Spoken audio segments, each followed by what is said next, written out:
Elara, what have you done? You should not have touched his ear. Look at his ears. He's not human. What if he brings trouble to this village? You live on your own now, yet you still find ways to bring trouble. I only did what was right. And you think it is your place to decide that? After everything we have seen, do not bring him back into the village. That boy is not normal, and neither is the girl who saved him. We need to do something about it. You won't escape this! Elara! For many years, Elara carried a burden that was never hers to bear, until the day a stranger fell from the sky, and everything buried for 20 years began to rise. This is not just a story of pain. It is the story of a girl the world never truly saw. A girl who carried a weight she did not choose and paid the price for it anyway.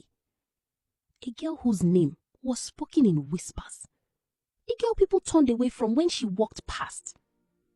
Now stay with me, because this story will break your heart and open your eyes. In the village of Umuago, there was one girl people always talked about, but never kindly. Stay away from her, parents would say. And the children listened. Her name was Elara. From the day she was born, people noticed that she looked different. Her back was bent, and her body was not straight like the others. The women who helped her mother that day were startled, and from that moment, the whispers began. People did not understand her. And when people do not understand something, they often fear it. Not long after Elara was born, her mother died. That made everything worse. Some people connected the two things, though they had no proof. It must mean something, they whispered. She came with bad luck. Elara grew up hearing such things, even when no one said them directly to her. Her mother's sister, Mama Dara, took her in and raised her. In public, the villagers praised the woman. She is a good person, they said. She is doing what others would not do. Mama Dara would smile when they said this. But at home, kindness was rare. You must learn not to expect help, Mama Dara would say whenever Elara struggled to carry water or sweep or lift what her body resisted. The world is not made soft for people like you. Sometimes she said it sharply, sometimes calmly, but always as though she were teaching wisdom rather than withholding love. Elara learned quickly. She stopped expecting kindness. She stopped waiting for people to understand her. Instead, she walked. As she grew older, the distance between her and the village grew wider. Some laughed, others stared. Even when people said nothing, their silence still spoke. By the time she turned 20, Elara made a decision.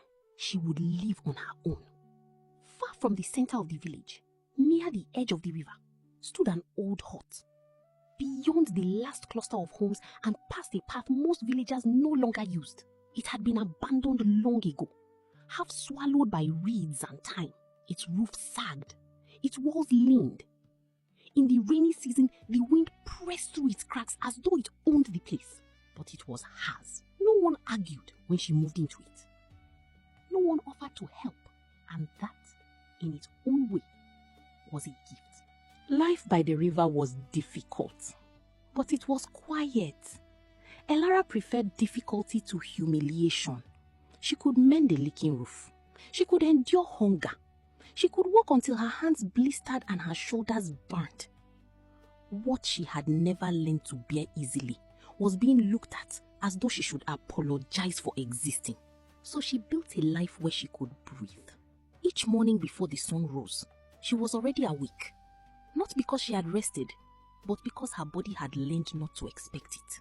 She pushed herself up, folded the thin mat beneath her, and pulled the same worn wrapper close. It never warmed her. She tied bundles of firewood with careful hands. She gathered what she could from the forest, bound it with rope, carried it to market, and sold enough to buy oil, salt, and whatever grain her coins would allow. Some days, people bought from her without meeting her eyes. Some days, they passed her by and chose poorer wood from someone else. She never complained. That afternoon, she was returning home with her bundle of wood left unsold. The sun was beginning to set, and the river was calm, just as it always was. Nothing seemed unusual. Then, something struck the water. The sound was loud enough to make her stop. Elara turned toward the river. At first, she saw nothing. Then she saw movement. Hand rose above the water, then disappeared. Someone was struggling across the river. A few villagers had also noticed. They gathered at a distance, pointing.